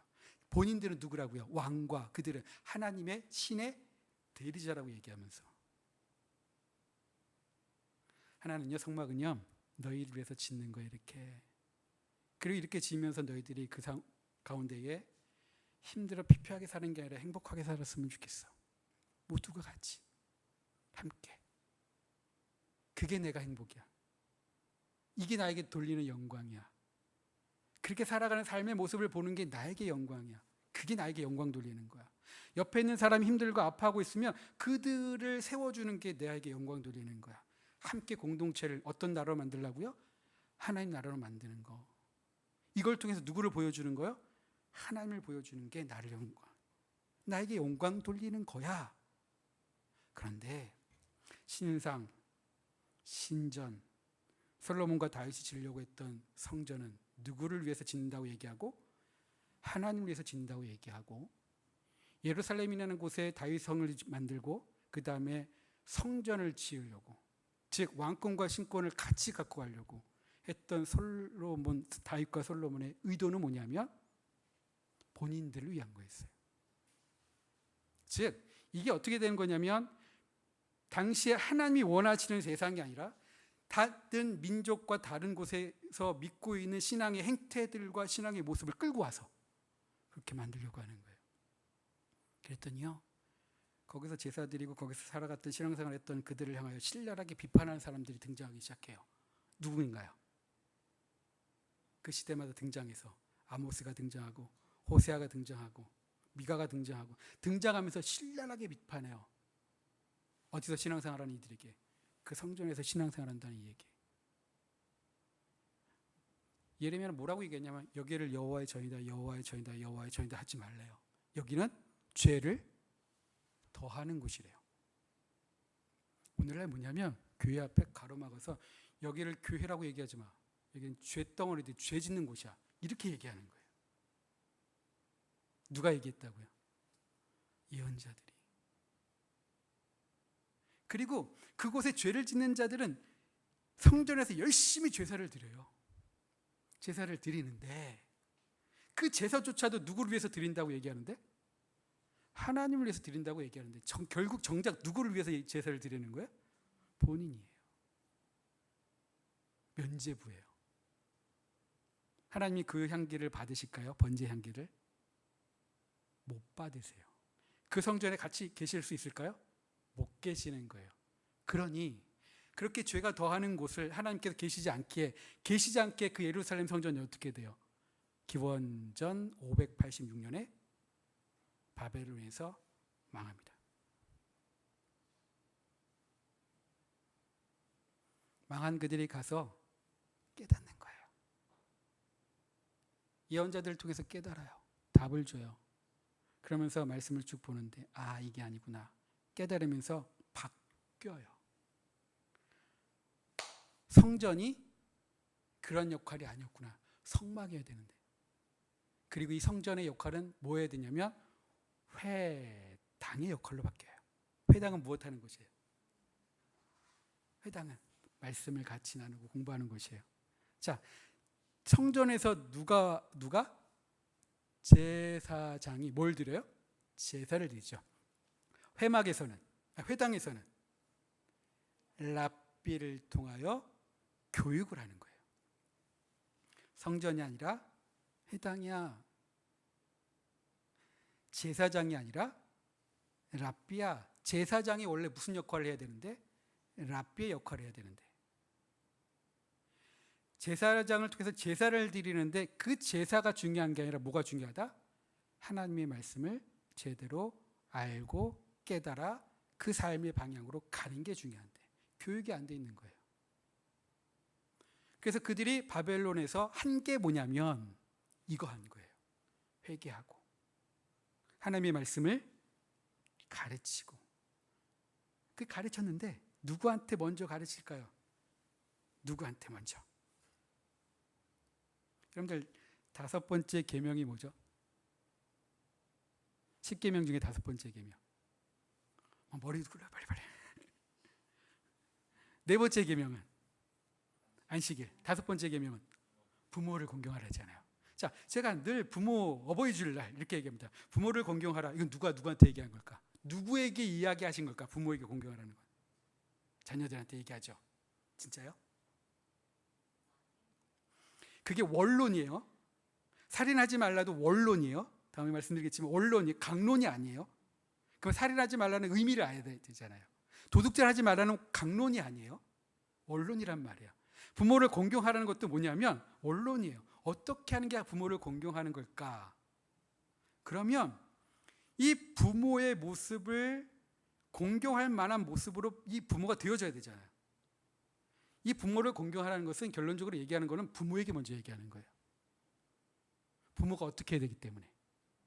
자, 말씀을 그들에게 가르쳐요. 가르치면 누가 먼저 배워요? 부모들이요. 신명기 읽지 않았지만 신명기 6장 4절부터 5절 말씀해 보기 때문에 쉐마 이스라엘에 들으라. 쉐마라 들으라는 얘기는 그냥 듣는 게 아니라 듣고 믿고 살아라. 이렇게 얘기하면서 하나님을 사랑하래요. 근데 어떻게 하는 게 하나님이 사랑이냐면 이 말씀을 누구에게 가르치고? 자녀들에게 가르치래요. 근데 이 말씀이라니까 하나님을 사랑하라 이 말씀이라고 얘기하는데 그게 아니라 하나님께서 주신 이 말씀, 신해산 율법 이 말씀을 자녀들에게 무엇하라고요? 가르치래요. 그게 누구를 사랑하는 거다? 하나님 사랑이래요. 하나님 사랑하세요? 자녀들이 가르치래요.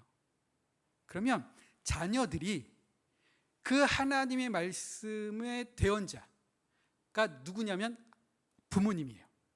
하나님의 말씀의 대언자인 부모님의 말씀을 듣는 거예요. 그러니까 이 말씀은 누구의 말씀으로 여기냐면 하나님의 말씀으로. 그 말씀을 듣고 지켜 공경하며 네가 이 땅에서 잘 될 거야. 장수할 거야. 복 받을 거야. 왜? 어떠한 길? 하나님께서 원하시는 길을 가도록 그들에게 인도하고 가르치는데, 그 길을 가면 자녀들이 어떻게 된다고요? 복 받을 거야. 잘 될 거야. 부모에게 공경하라는 것은, 저는 이렇게 얘기합니다. 부모들아 먼저 들으십시오. 이거 부모에게 얘기하는 겁니다. 여러분들이 이야기하고 가르치고 인도하는 그게 이들의 삶에 하나님께서 원하시는 길로 갈 수 있도록 제시해주고 같이 걸어가는 역할들을 부모가 해야 됩니다. 자식들이 잘 되려면 부모가 그 길을 제시해주고 같이 가야 됩니다. 교사들 세미나 가거나 이러면 제가 이렇게 얘기합니다. 너무 힘드시죠? 교회학교 교사님들. 왜 힘드냐면 교회에다가 맡기면 애들이 신앙생활 다 되는 줄 알아요. 저 교육 목사 했거든요. 일주일에 한 번 보내죠. 그리고 어느 때는 또 안 보내요. 시험 때 안 보내요. 시험 때 안 보내고 일주일에 한 번 보내면서 얘가 교회 가면 신앙생활 잘할 줄 알고 신앙적으로 클 줄 알아요. 일주일 동안 누구하고 사는 게 더 많은데. 그리고 공부는 누구한테 맡기고. 학교도 아니더라고요, 요새는. 어디요? 학원에 맡기고. 공부는 학원, 신앙은 교회, 부모는 지켜보기 전에 돈을 벌어야 되고 여러 가지 자료들을 얻어야 되고 하면서 애들한테 이렇게 해서 맡기잖아요. 성경은 그렇게 얘기하지 않습니다. 누가 책임지래요? 부모가 책임지래요. 신앙도 어디서부터 시작? 가정에서. 교육도 어디서부터 시작? 어렸을 때부터 가정에서. 그렇게 다져지는 이들이, 그렇게 반석이 된 이들이 가서 목사님들의 말씀, 선생님의 말씀을 듣고 가서 무엇을 공부할 때에 그것이 받아들이는 그 강도와 임팩트와 그리고 거기서 해석되어지는 것들이 달라질 거예요. 그런데 부모의 역할이 요새는 그런 역할이 아닌 것 같아요. 그래서 안타까워요. 안타까워요. 여러분들, 하나님께서 얘기하시는 건 뭐냐면 제대로 교육시켜야 돼, 이렇게 얘기하시는 거예요. 그러니까 그 하나하나의 것들도 말씀드렸던 것처럼 우리가 길이신 하나님, 길이신 예수님의 그 길을 걸어가려면 그 길을 여러분들이 걸어가고 깨닫고 되어지는 것들을 함께 걸어갈 수 있도록 여러분들 어떤 역할을 해줘야 되냐면 안내자, 길동무 역할을 해주셔야 되는 거예요. 그러면 같이 걸어가겠죠. 끌고 가면 너무 힘들어요. 같이 걸어가면 같이 좁죠. 그래서 우리 모두가 그러한 걸음들을 걸어갈 수 있는 귀한 분들 되어지기를 원합니다. 또 하나는 그 이면과 표면에 대한 이야기를 통해서 이야기할 때 여러분들, 하나님께서 이스라엘 백성들에게 이렇게 얘기합니다. 너희들이 가나안 땅에 들어가면 가나안 땅이 어떤 땅이다. 제가 이게 이면과 표면 그리고 배경에 대한 것들의 예들을 쭉 말씀을 드리고 있는 건데, 가나안 땅에 들어가면 그 땅은 어떠한 땅이다. 젖과 꿀이 흐르는 땅이래요. 진짜 젖과 꿀이 흐르는 땅일까요? 계속 그렇게 얘기하세요. 계속 그렇게. 그런데 어디 갔더니 그 표현이 좀 다르게 표현하셨어요. 신명기에 보게 되면, 신명기 26장에 보게 되면 이렇게 표현합니다. 신명기는 뭐가 신명기냐면 신. 매울 신자요? 신자는 세월 신자도 아니고 되풀이하는 거예요. 명자는요? 계명 명자예요. 누가 뭐를 되풀이하는 걸까요? 모세가 가나안 땅에 들어갈 이들에게 모압 평지에서 본래 출애굽 때 시내산을 주었던 그 말씀을 다시 되풀이해서 재해석해서 주는 거예요. 그래서 신명기는 설교가 3편이에요. 과거 역사와 시내산 율법에서 주셨던 그 말씀의 되풀이와 새롭게 첨가된 말씀이에요. 새롭게 첨가된 말씀 중에 뭐가 있냐면 매 7년 면제년마다 너희들 뭐 해라. 모두가 다 모여 성경을 읽고 가르쳐라. 한 적은 없지만 말씀은 그렇게 하셨어요. 그렇게 첨가됐어요. 근데 거기에 어떻게 되어 있냐면 26장에 보게 되면 너희들이 가나안 땅에 들어가서 첫 소산물을 거둬들이거든 하나님 앞에 제사를 드리러 예배를 드리러 오면 이렇게 신앙 고백하거라 이렇게 표현되어 있어요. 어떻게요? 하나님 우리에게 젖과 꿀이 흐르는 땅을 주셨음을 감사합니다. 이렇게 표현하래요. 근데 정작 가나안 땅은 젖과 꿀이 흐르는 땅이 아니고 척박한 땅이에요. 근데 척박한 땅인데 그 땅에 들어와서 첫 소산물을 거뒀어요. 많을까요? 적을까요? 적겠죠. 적은 거 가지고 와서 뭐라고 얘기하는 거냐면 우리에게 젖과 꿀이 흐르는 땅을 주셨음을 감사합니다라고 뭐 하라고요? 신앙 고백하래요.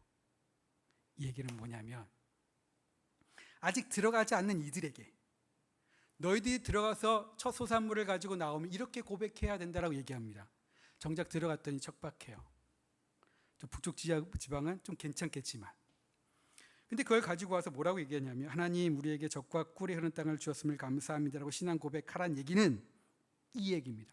하나님 이 땅은 척박합니다. 이 땅에 살아가는 거 너무 힘듭니다.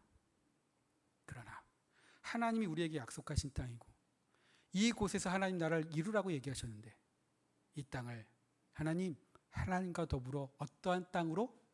젖과 꿀이 흐르는 땅으로 하나님과 함께 만들겠습니다라고 무엇하라고요? 신앙 고백하래요. 이렇게 하래요.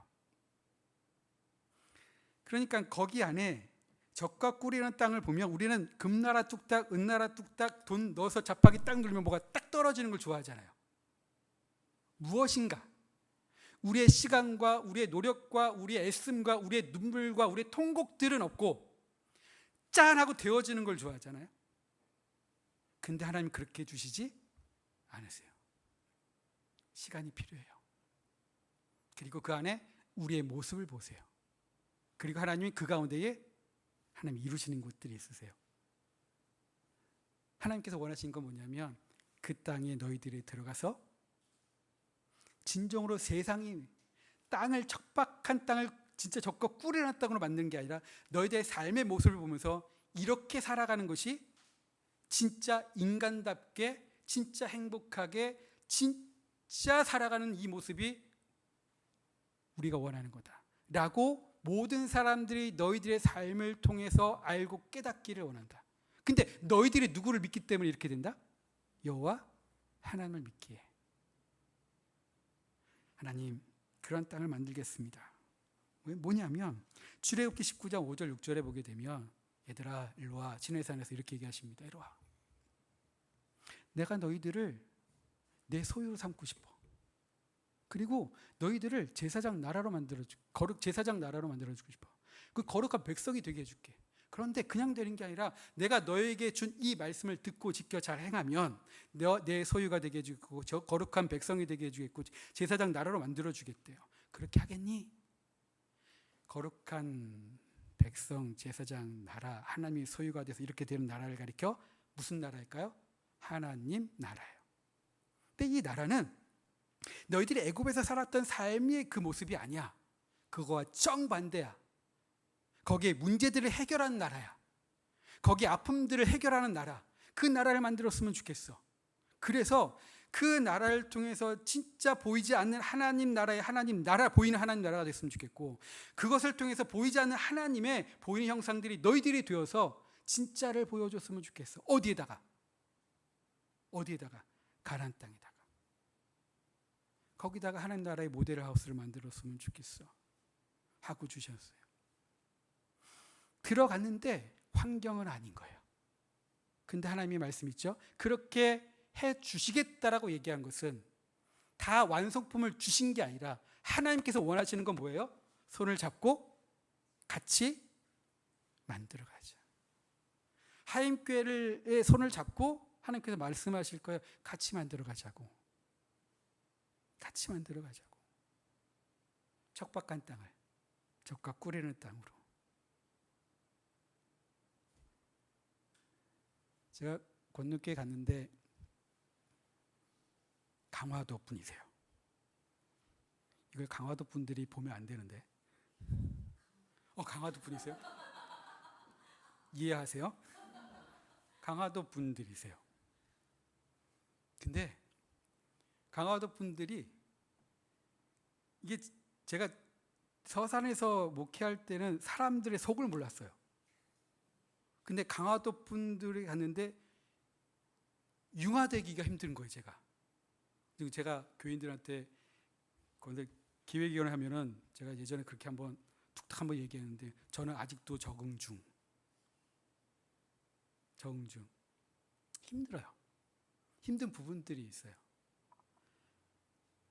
제가 처음에는 손님 대접하시다가 몇 년 지나고 나니까 본인들의 주도권들이 있으신 것 같아요. 근데 외집분들이 거의 50% 이상이 되다 보니까 요새는. 그러니까 본인들이 좀 그러신 것 같은 약간의. 그럴 때에 한 걸음 한 걸음 갈 때마다 너무 힘든 거예요. 그러니까 반대 아닌 반대예요. 대안이 있는 반대가 아니라 존재감을 높이시려고 하시는지. 그런데 그때마다 제 마음속에 있는 게 뭐냐면 맨 처음에는 힘들어요. 흔들려요. 근데 누가 그러더라고요. 흔들리는 나무가 더 단단하게 쓴다고? 흔들려요. 그러다가 시간을 이렇게 놓고 묵상하면서 가면요. 이런 마음이 들어요. 저들도 어떻게 해야 된다. 품어야 된대요. 근데 저는 하나님께 뭐라 그러죠? 예? 그러고 금세 품지를 못해요. 지금도 금세 품지 못하는 분도 있어요. 근데 시간이 되게 오래 걸려요, 저는요. 그런데 그 중에 어떤 분이 저한테 이런 얘기 하시더라고요. 힘들게 하셨던 분이. 목사님, 낯빛이 좀 힘드시네요. 요 근래였어요. 제가 한 2, 3주 힘들었었거든요. 몸이 힘든 게 아니라 마음이 힘들었었는데 근데 이분이 유심히 봤나 봐요. 그러더니 지난주 저를 보더니 목사님, 오늘은 낯빛이 밝으시네요. 편안하신가 봐요. 라고 얘기하시면서 저를 위로해 주시더라고요. 처음 들었어요. 그러면서 어떤 마음이 드냐면 그래도 조금씩 우리 함께 마음들이 기경되어지고 있구나 라는 생각들이 드는 거예요. 이 말씀을 드리냐면 여러분들 어느 곳에 봐도 완성품을 우리에게 주시는 게 없더라고요. 교인들도 그렇고요. 여기는 잘 이루어질 것 같은데 저는 이렇게 보면 완성품으로 툭탁하고 주신 게 한 번도 없으세요. 근데 우리에게 하나님께서 나에게 맡겨주신 여러 가지 환경과 그 영혼들을 보면 함께 만들어 가자. 왜냐하면 하나님이 나를 만들어 가셨거든요. 함께 만들어 가자. 적과 꿀의 땅을 주셨다는 얘기는 금나라 뚝딱, 은나라 뚝딱으로 다 완성품을 주셨다는 얘기가 아니라 하나님께서 우리에게 말씀하신 부탁이고 말씀하신 하나님의 원하심이구나. 뭐 하라고요? 같이 만들어 가자. 같이 만들어 갔으면 좋겠어. 라고 얘기하시는 거겠죠. 여러분들, 성경을 표면으로가 아니라 이면으로 바라보면 하나님의 마음으로 바라보면 그 하나님의 마음이 절절하게 우리들에게 흘러가게 될 줄로 믿습니다. 또 하나는 여러분들 여호수아에 보게 되면 진멸하고 멸절하라는 이야기들이 있어요. 가나안 땅에 들어가면 진멸하고 멸절하라고 그러는데 하나님 너무하시지 않아요? 가나안 땅에 여호수아를 통해서 들어갈 때 진멸하고 멸절하래요.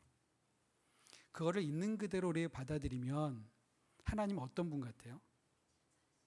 그래서 제가 성경 공부할 때에 어떤 분은 이렇게 얘기하세요. 구약의 하나님은 두렵고 무서운 하나님. 신약의 하나님은 사랑이고 은혜의 하나님. 여러분들 그렇게 느끼시나요? 근데 구약의 하나님과 신약의 하나님 다른 하나님이죠. 같은 하나님이잖아요. 근데 왜 구약에서는 그렇게 느끼시고 신약에서는 이렇게 느끼실까요?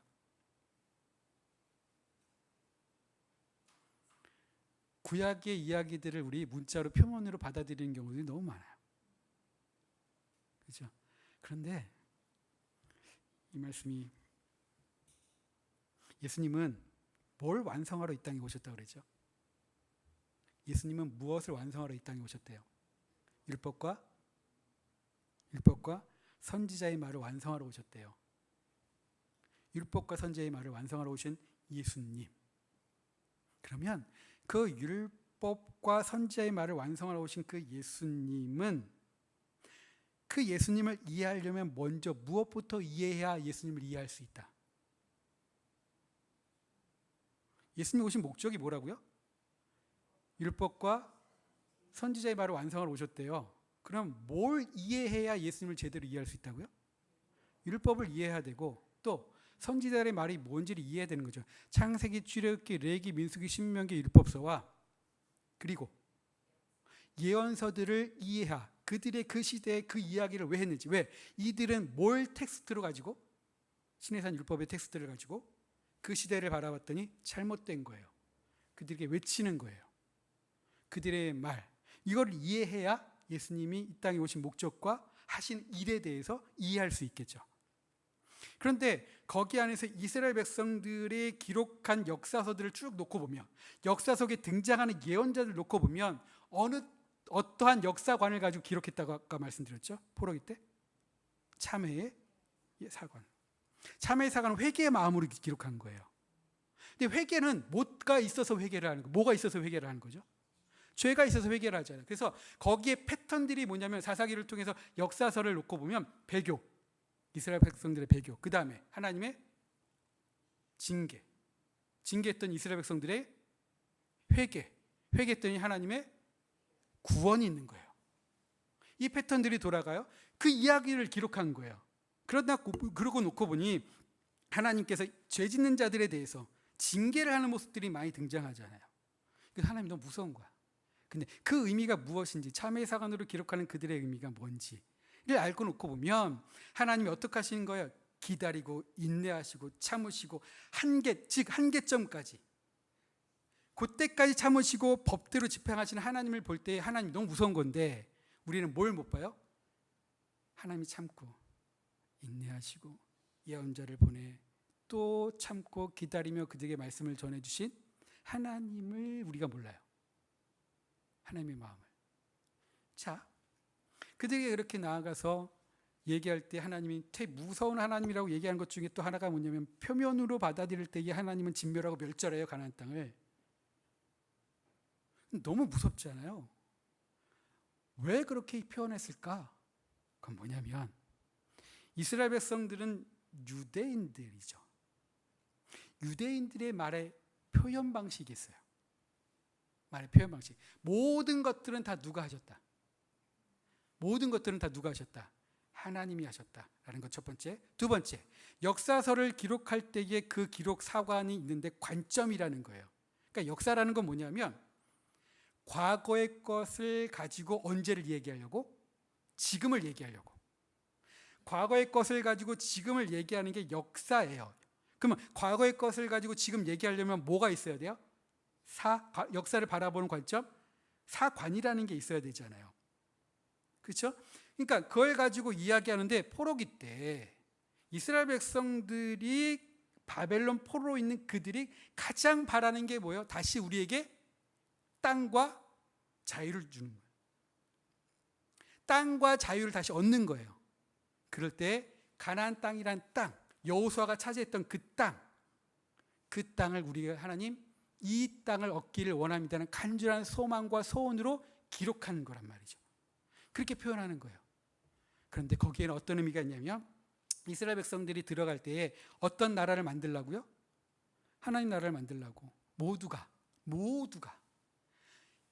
애굽에서 있을 때 계급과 수직으로 됐던 그 삶이 아니라 하나님 앞에 모두가 평등하게, 모두가 골고루, 모두가 하나님의 백성으로 행복하게 살아가는 나라를 만들라고. 그런데 가나안 땅에 딱 들어가려고 하는데 여호수아 여리고성 안에 있는 사람들, 그 사람 체제들은 이러잖아요. 근데 이건데 여리고성을 돌 때에는 이들은 뭘 지키겠노라고 도냐면 율법 법궤를 앞세우고 돌잖아요. 이거를 지키겠노라고 우리가 들어가서. 이거는 뭐냐면 하나님 나라를 이루겠다고. 여기에 반대하는 사람이 누굴까요?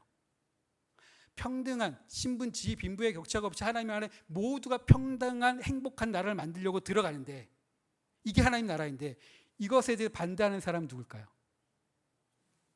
그렇죠? 여기 있는 사람, 피라미드에서 가장 꼭대기 있는 사람들.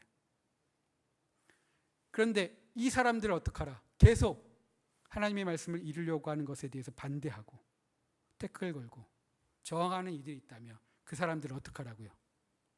그 사람들은 제거하고 그 다음에 그 아래에 있는 많은 하층민들, 즉 하비루 계층들 사람들을 함께 더불어 하나님 나라를 만들어 갔으면 좋겠어 라는 표현이라는 거죠. 그래서 하나님은 진멸하고 멸절하는 것은 뭐냐면 하나님의 뜻에 반대하고 그것에 대항하고 대적하는 자들을 없애고 그 대다수의 사람들을 살리는 방향으로 나아가라라고 얘기하는 표현의 방식들이에요. 여기에 뭐가 느껴지냐면 하나님이 이들을 얼마나 사랑하고 얼마나 위하는가를 그 사랑과 은혜를 알고 느낄 수 있다는 얘기죠. 그러니까 우리가 말씀을 읽을 때 다시 한번 말씀드리는데 표면이 아니라 이면이고 당시의 배경을 가지고 우리들이 함께 읽어나갈 때에 그 속에서의 하나님의 깊은 뜻들을 깨닫고 또한 고백하고 그리고 살아갈 수 있는 길을 찾을 수 있다라는 것 기억하셨으면 좋겠습니다. 제가 몇 시까지 하면 될까요? 간략하게 한 가지만 더 얘기할게요. 간략하게. 여러분들 성경을요 낯설게 보셨으면 좋겠어요. 낯설게 봐야 보입니다. 익숙하게 보지 마시고요. 낯설게 보셨으면 좋겠고요. 또 하나는 뭐냐면 그냥 기억하려고 하면 금세 잊어버려요. 그런데 많이 생각하고 많이 물어보고 많이 시간을 들여서 묵상했으면 좋겠어요. 정승재라는 사람 아십니까? 수학 강사잖아요. 이 양반이 이런 얘기 하더라고요. 애들이 수학도 기억력으로 한대요. 수학은 뭘로 해야 되는데? 사고력으로 해야 되는데 기억력으로 해서 수학을 하는데 수학을 한 게 아닙니다라고 얘기하더라고요. 성경도요, 말씀도요, 우리가 기억해요. 말씀을 목사님이 주셨고 읽었던 것들을 기억하고 가죠. 근데 그것에 생각을 안 해요. 묵상을 안 해요. 찾아가려고 하지 않아요. 그러면 이건 어떻게 되냐면 그냥 잊어버리거나 기억으로 끝나요.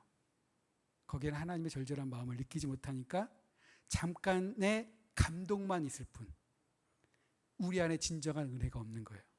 감동으로 나를 바뀌는 게 아니라 은혜가 나를 바꾸거든요. 또 하나는 여러분들 제가 어디 가든 이 얘기를 하고 시작했었는데 마지막에 이 말씀을 드리고 시작할게요. 제가 이렇게 가서 질문을 던집니다. 얼음이 녹으면 어떻게 됩니까? 아시죠? 얼음이 녹으면 어떻게 되죠? 못 들어보셨어요?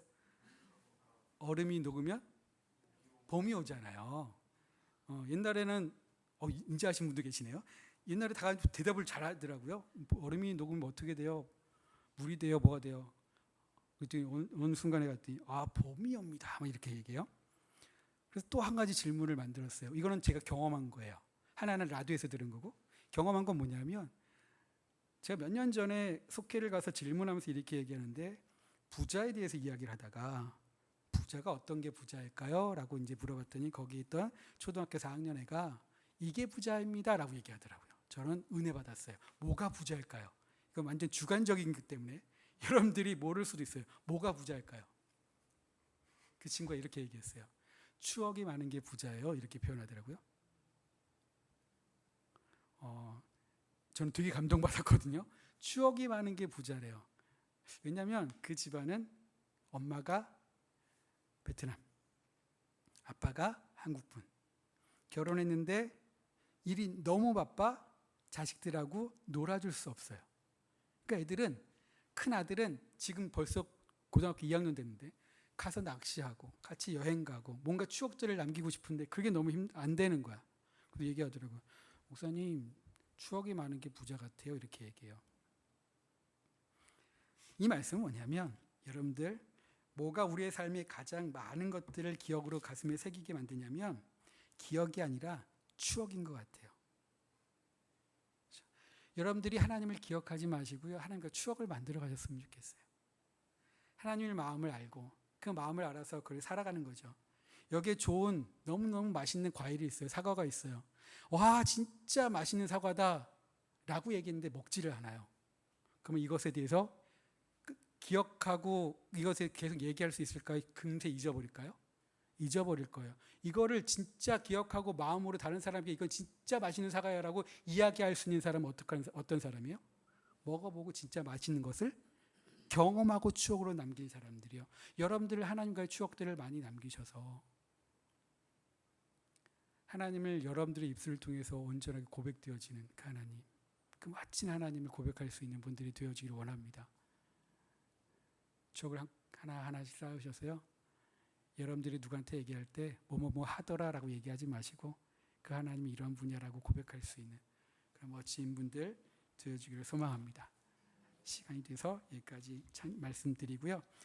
내일은 그 하나님에 대해서 좀 구체적으로 하나씩 말씀드리고, 주일날에는 5월 마지막 주가 여러분들 창립주일이라고 제가 말씀드렸습니다. 그래서 교회에 대한 부분들 말씀드리고, 그리고 오후 때는 또 하나님에 대한, 성경에서 만난 하나님에 대해서 같이 좀 말씀 나누도록 하겠습니다. 우리 함께